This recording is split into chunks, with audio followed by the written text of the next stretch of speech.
Il n'y a pas de paradoxe. Ce qu'il faut réparer, c'est quand il y a un inconvénient. Donc c'est les gens qui sont malades qu'il faut indemniser, les gens qui ont développé des pathologies. Si vous n'avez pas développé de pathologie, il y a pas matière à réparer, si vous voulez.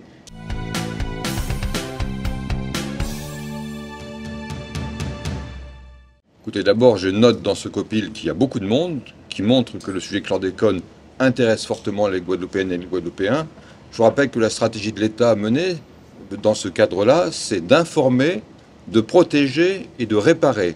Informer, ce copil y contribue, et puis en ce moment, ils sont en train de présenter un site internet extrêmement interactif qui permet de mieux informer la population sur les conséquences de la chlordécone. Protéger, on l'a vu avec des présentations d'actions de recherche menées tant sur la santé que sur les sols, que sur l'alimentation. Et puis réparer, ça a été annoncé. Aujourd'hui, 122 personnes ici en Guadeloupe ont déposé des dossiers pour être indemnisées. On l'a vu d'ailleurs, ça a été annoncé par la coordonnatrice en début de réunion. Un gouvernement qui a reconnu sa responsabilité, qui va permettre de faciliter l'indemnisation des victimes.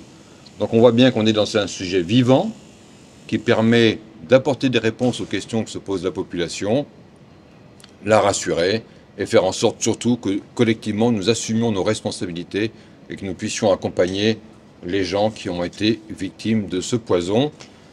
Déjà, je voudrais rappeler que cette stratégie chlordécone, elle a 3 objectifs. Informer l'ensemble des acteurs par rapport aux solutions, par rapport aux dispositifs qui existent. Protéger la santé parce qu'on sait que c'est par l'alimentation qu'on est contaminé, donc il faut protéger la santé en réduisant à la source, protéger les personnes exposées et faire en sorte qu'elles ne le soient pas, et réparer par l'action, c'est-à-dire prendre en charge les impacts. Donc cette stratégie, elle offre des solutions à l'ensemble des personnes qui sont concernées par cette pollution. Donc toutes les Guadeloupéennes, les Guadeloupéens, les Martiniquaises et les Martiniquais, avec des analyses de sol gratuites, des analyses de sang, des contrôles qui sont renforcés par l'État dans les aliments, dans l'eau, des actions avec les scolaires pour améliorer la connaissance, avoir le réflexe chlordécone, des travaux scientifiques qui sont amplifiés, et puis des solutions aussi pour les acteurs économiques qui sont directement impactés également par cette pollution. Donc les pêcheurs qui ont désormais depuis 2022 une aide parce qu'ils sont impactés, ils doivent aller pêcher plus loin. Ils doivent aussi pouvoir être fiers de leurs travaux. Donc il y a un dispositif de macarons pour les pêcheurs qui permet d'identifier les pêcheurs professionnels. Les producteurs agricoles, donc il y avait déjà des analyses de sol gratuites, mais depuis 2023, il y a une prime à l'engagement pour les éleveurs de bovins qui font des efforts de sécurisation de leur viande. Et ils ont tout un accompagnement par Sanigua en Guadeloupe. Et puis il y a le fonds d'indemnisation des victimes de pesticides qui va concerner à la fois les travailleurs agricoles en activité à la retraite et leurs enfants. On oublie souvent que les enfants qui ont été exposés pendant la période prénatale peuvent aussi être malades et il y a un dispositif d'indemnisation avec l'association Phyto-Victimes qui est en Guadeloupe depuis 2024 et qui va aider gratuitement les personnes à faire des démarches.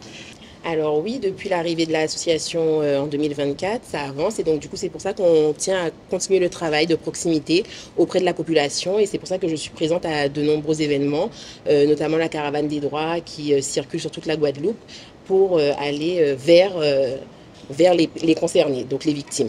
Alors nous sommes là pour les accompagner à constituer leur dossier de demande en maladie professionnelle et on les accompagne tout le long de la procédure jusqu'à la première indemnisation. Oui, progressivement ça évolue et on communique de façon régulière pour qu'on puisse être connu davantage et donc du coup oui ça va dans ce sens.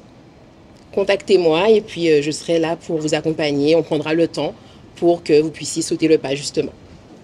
Alors on pourrait dire qu'il y a encore beaucoup de travail à faire. Il y a encore beaucoup de travail, ce sont des solutions, mais il faut qu'on puisse faire en sorte qu'elles soient mieux connues par tout le monde. Et aujourd'hui, pendant le comité de pilotage, l'accent a été mis sur les chloracteurs, c'est-à-dire les personnes qui interviennent au plus près des populations, donc au plus près des femmes enceintes. Ça, c'est un point important. Donc l'Agence régionale de santé a développé un dispositif spécifique pour les femmes enceintes parce que les 1000 premiers jours sont essentiels.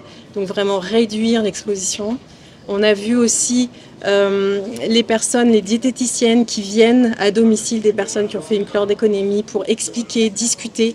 On voit qu'il y a encore des choses, on voit qu'il y a encore beaucoup de défiance, beaucoup de colère. C'est un dossier douloureux sur lequel il faut qu'on continue à avancer ensemble. On a vu aussi l'accompagnement des éleveurs, très concret, l'accompagnement phyto-victime. Donc il y a des choses qui avancent, l'État a amplifié son action, mais il y a aussi encore des choses à faire et on doit continuer avec toujours ce dialogue. Et c'est bien l'esprit de ce comité de pilotage.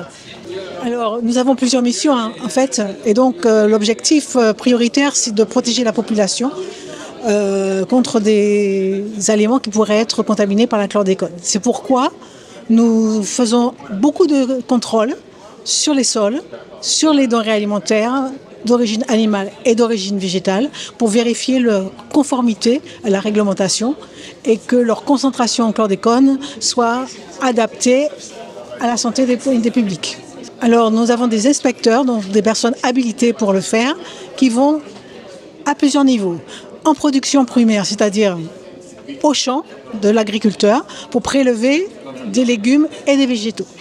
Nous allons également sur des étals de pêcheurs, étals de marailleurs, en grande distribution. Également, nous avons des agents qui sont en abattoir et qui font des prélèvements de graisse périrénale sur les animaux qui sont abattus. Voilà quelques exemples. Et puis, nous regardons aussi les eaux d'abreuvement au niveau des sols qui pourraient être plus ou moins contaminés avec des bovins qui se trouvent dans ces zones-là. Je pense qu'il y a un sujet sur lequel nous accentuons notre effort, c'est l'indemnisation.